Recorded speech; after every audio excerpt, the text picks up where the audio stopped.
My name is Joyce van Sluis. I am a postdoctoral researcher in Groningen. So that is in the north of the Netherlands, a small country in Europe. But we were the second site worldwide to install the Quadra. And so I'm about to tell you about our experiences in harmonization and standardization with our other PET-CT systems and also between centers. So first, why harmonized PET-CT studies? I think Kathy already mentioned a lot of this, but well, I will briefly go through some points. Well, to make visual and quantitative reads comparable between scanners and imaging centers, to allow reproducible and repeatable results, of course, to allow prospective use of prognostic or predictive models based on visual or quantitative reads. We want to be able to use the data that we gather to also use it as prospective or prognostic factor. We want to use it for future research. That's the point, and to translate it into clinic, of course. So our visual perception may be misleading, and this is a nice example here, because the two rectangles are in fact of the same color. I will only drag it down and you can see that the two rectangles are actually of the same color. So that's why our perception of contrast can be misleading. We need to quantify what we see in the PET images to determine well, the SUV. And visual assessment is not all. How do I get back to the slideshow? Yes. So this is an example, a case example that I borrowed from my former promoter, Professor Ronald Boulaert. He showed that there are differences in SUV when we do not harmonize. So there's 3 hospitals here with a large variation in SUV. This was just FDG scans. Therefore, there is need for harmonization of resolution-dependent quantitation rather than minimal performance standards. Just a brief overview of the SUV. We know that the SUV max is highly susceptible for variations in all sorts of settings, for like scanner settings, biological settings or biological factors, but also physiological factors.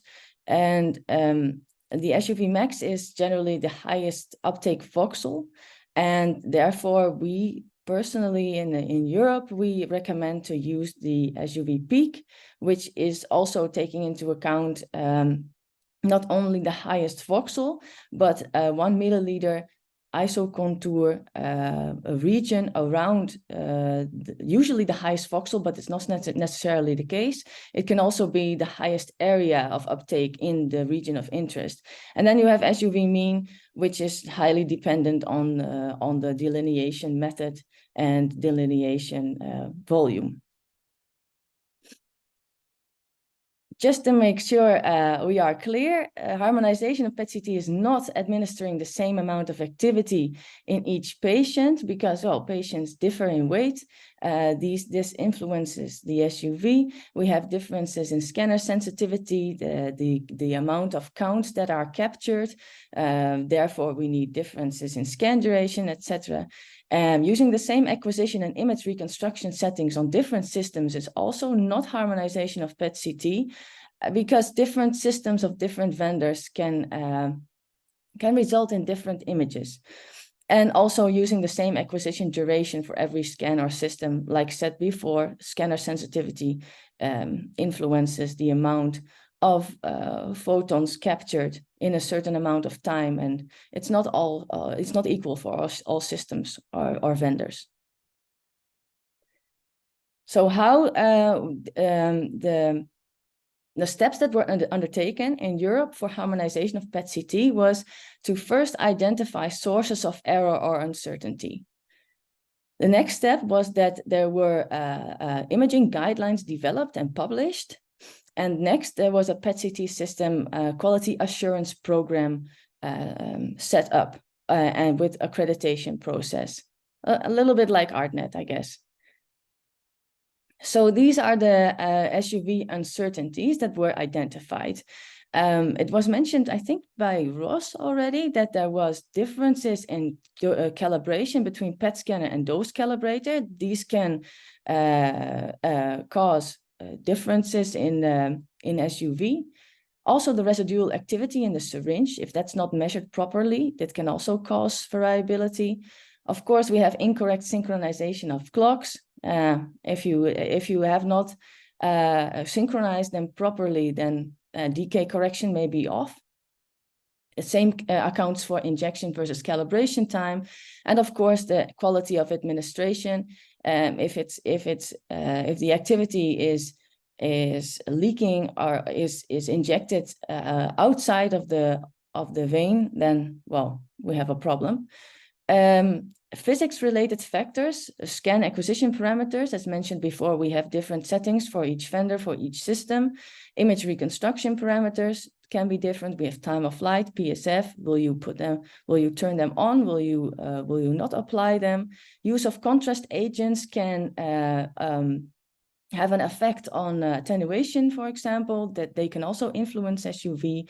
And the Roy-Voigt delineation may also affect the outcome of your imaging parameters.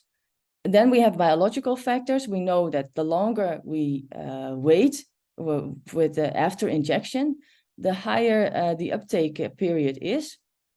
And there's then an increased uptake after a prolonged period of time, which may reduce background activity, which may increase contrast, which ultimately also impacts the image quality that is visually assessed, and also quantitatively. Patient motion and breathing, of course, predominantly around the diaphragm. It should be taken into account. Blood glucose levels should be kept low before injection for optimal uptake. Opportunity for the tracer, in this case FDG, of course. Changes in blood clearance is here in red, because we cannot change much with static imaging and standardized uptake values. Then we would have to go for dynamic imaging and parametric analysis. So in order to do a harmonization and standardization between PET centers and also intra-institutional between PET systems, in Europe, the European Association of Nuclear Medicine set up the EARL committee.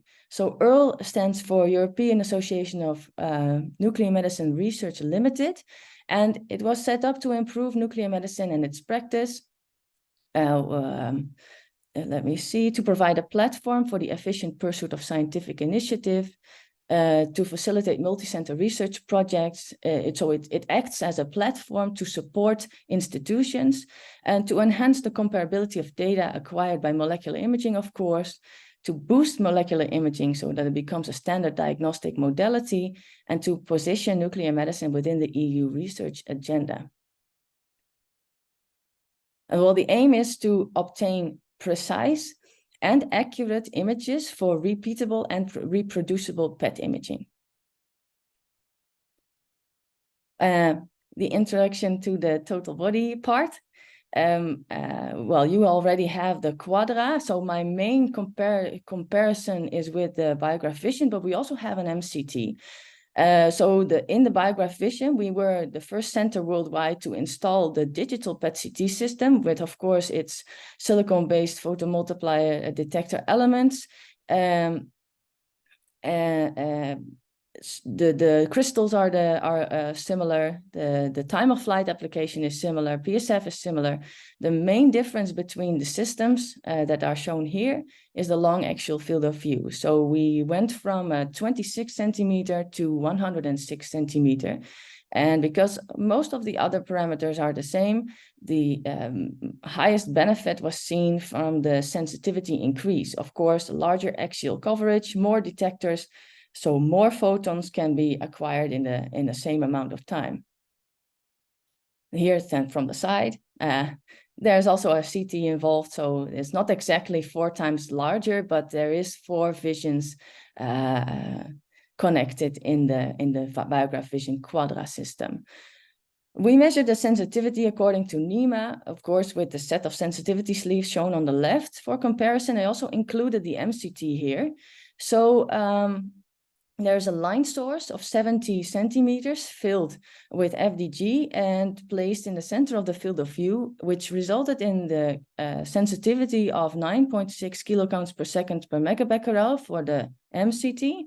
We also repeated that for the vision, which resulted in 16.1 kilocounts per second per megabecquerel for the vision. Then we have 2 bars for the quadra. It was already mentioned before with the maximum ring difference. It's the crystal ring difference 85 and 322, which is a small acceptance angle of 19 degrees and a large acceptance angle of 52 degrees. We thought it would be a fair comparison to use 2 sets of sensitivity sleeves for these measurements, as well, for the MCT and the vision, the sleeves also protrude towards either side of the gantry, which is not the case if we put a 70 centimeter sleeve inside the quadra of 106 centimeters. So we put 2 of them together for 140 centimeter sensitivity sleeve with a 140 centimeter line source, and we got a sensitivity of 111.5 kilocounts per second per megabecquerel for the quadra. For the MRD 85, high sensitivity mode is that in Siemens language. And then for the MRD 322, we obtained 206 kilocounts per second per megabecquerel for the ultra high sensitivity mode. This is then a more schematic overview. So recently our quadra was updated, maybe also already in Sydney. So recently we got the ability to use the ultra wide acceptance angle, but it is important to notice the sensitivity profile that is shown on the bottom. So we have a rather flat sensitivity profile for the high sensitivity mode of MRD 85. However, there's a peak in the sensitivity profile when we use the ultra high sensitivity mode. Now there are some methods to also reduce this peak and to homogenize the sensitivity profile. But for now, I have some results, and I first will only use the high sensitivity mode. So for EARL compliance, the guideline is described already in 2010. And this guideline sums up the SUV variabilities, the reasons behind harmonization, etc., etc. For the EARL accreditation, we need to fill the image quality phantom with the spheres as shown before, and also a cylindrical phantom, and the standard operating procedure is also included in this publication. So that's what we did for the Quadra, of course, and for the other systems. I already mentioned we use the EARL for intersystem and international PET image harmonization for repeatable and reproducibility. We use a sphere to background ratio of 10:1. That's slightly different from NEMA. And we know from our filling that the ideal recovery coefficient is 1. It's also important to mention that because we already designed the guideline in 2010, a lot of things have developed in the technical field of PET systems, and therefore we also have an EARL 2 standard with the introduction of digital PET systems. So what we see here is the measurement on the Quadra, measured in the center of the field of view. On the top row, there's the EARL 1 results. On the bottom row, we see the EARL 2 results, and the specifications, the borders for accreditation, are shown in the solid blue lines, and the orange dots represent the measurements, the recovery coefficient per sphere in the image quality phantom.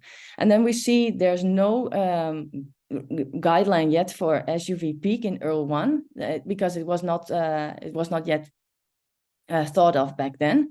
but it is in EARL 2 on the bottom row. From left to right, we see the maximum, mean, and peak recovery coefficients, and we can clearly see that for EARL 1, it is borderline compliant.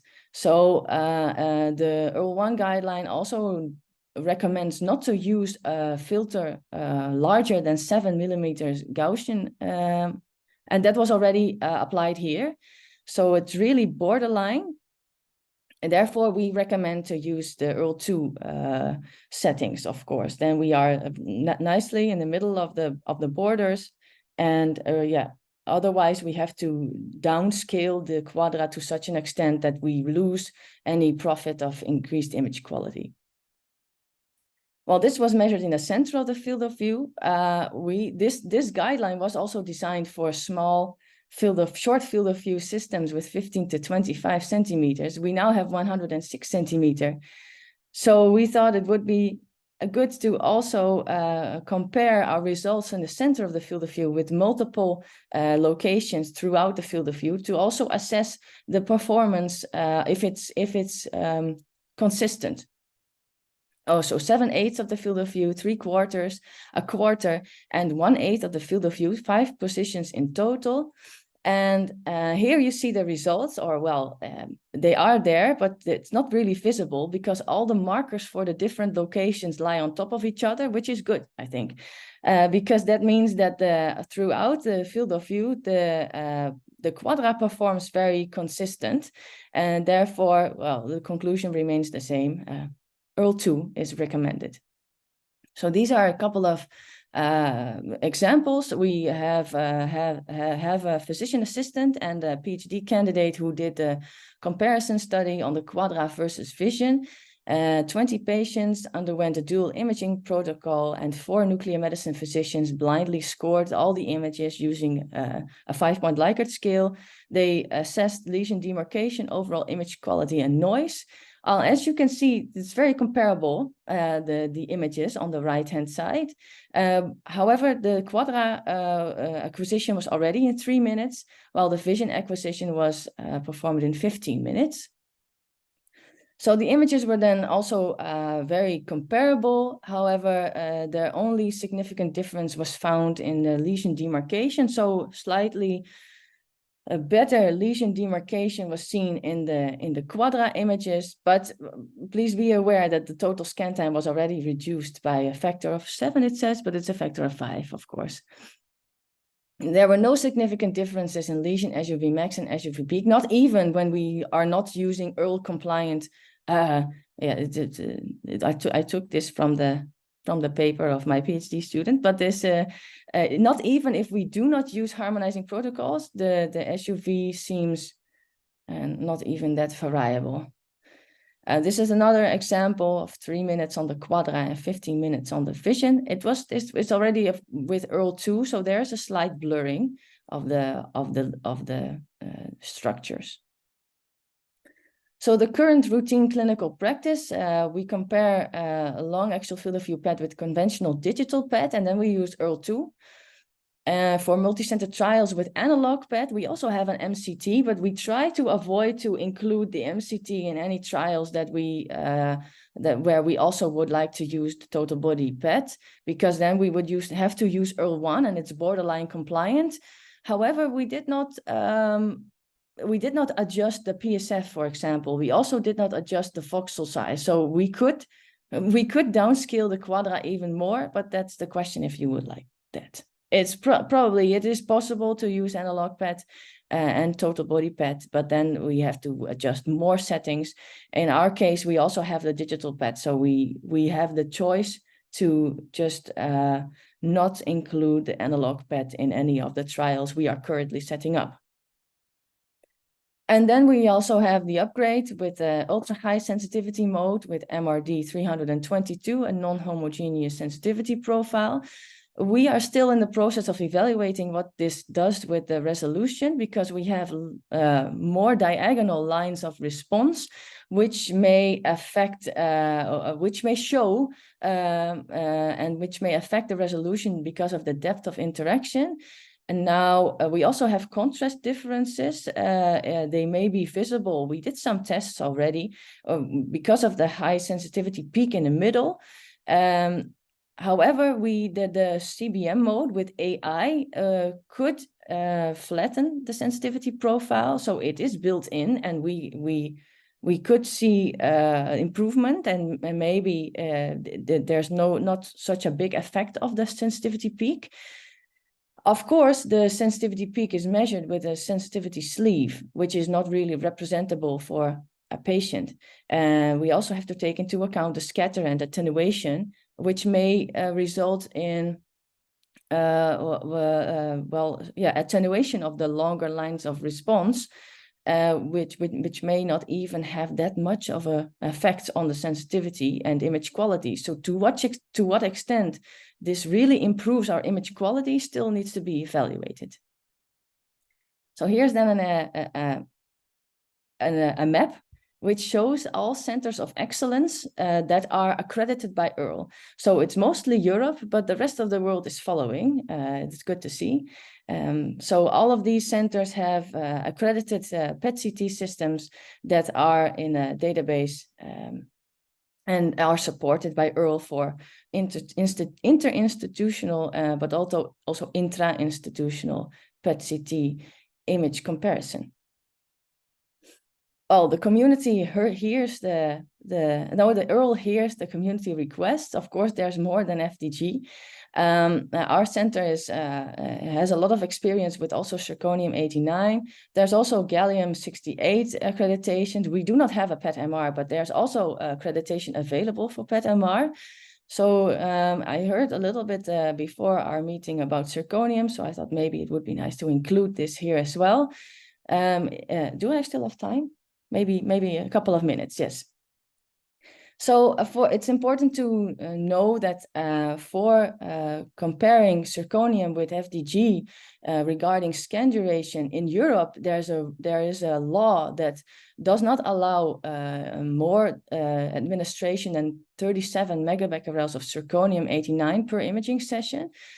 So it means very low activity administration compared to what we previously were used to. Without the long axial field of view PET, we need to administer a factor of 5 less. And also we have to take into account the low positron abundance. That's a factor 4. That's already 20 times longer scan duration.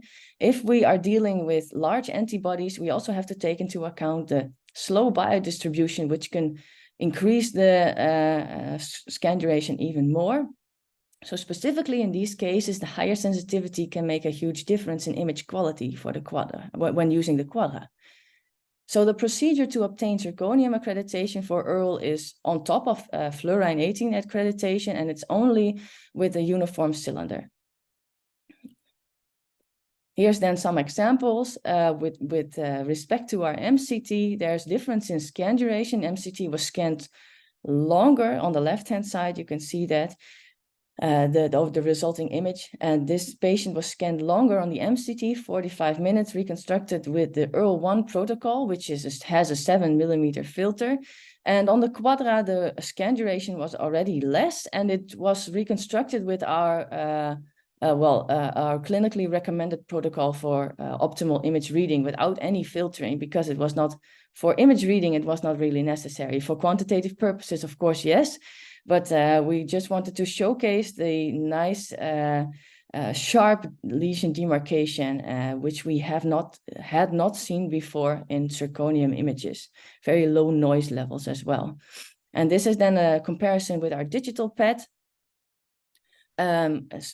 Equal scan durations, however, for the vision on the left-hand side, reconstructed with EARL 1 settings. So again, with the maximum amount of filtering to make it acceptable in 32-minute scans. But for the Quadra, again, without any filtering, the noise levels are very low. We see very sharply demarcated lesions, and we were very happy with this with this image quality. And now for zirconium imaging, the main importance for us was reducing scan time, because on the MCT, patients would have to scan up to we have to be scanned up to 2 hours, which is, well, it's not very comfortable for the patients. Mostly these patients are also in the later stages of the disease. So our main objective was at first to reduce the scan time. Well, 3 minutes is maybe a little bit pushing the boundaries, but if we reconstruct then according to EARL 2 settings, I believe maybe the 3-minute scan on the quadra looks even better than the vision scan 32 minutes we saw before. Now, of course, we are interested also in applying in zirconium imaging, immuno-PET imaging in other cases then as a last resort in oncology. So for rheumatology studies, we would like to reduce the dose, of course. Then our PhD student, Philip Moore, he just published this paper in JNM. And we saw that preferably for EARL, we want the noise levels below 15%. So that's not really the case here. It's already a little bit above maybe. So for 5 minutes total body acquisition, we would get comparable noise levels in zirconium imaging with the vision. But we went for 15 minutes because then we would also have no bias in SUV. So SUV max, even SUV max, we do not recommend SUV max, of course, but SUV peak and SUV mean show no bias with 15 minutes of scan duration on the quadra. On day 4 post-injection, by the way, maybe day 7, this is too short. So there are a lot of developments in the field. We also saw in the previous talks, lutetium, SPECT CT quantitation, theranostics, but the EARL EANM committee is also not how do you say that? Not sitting still. We are currently under development, and if you are interested, you can find all accreditation programs and all updates and guidelines and references on the EARL EANM website.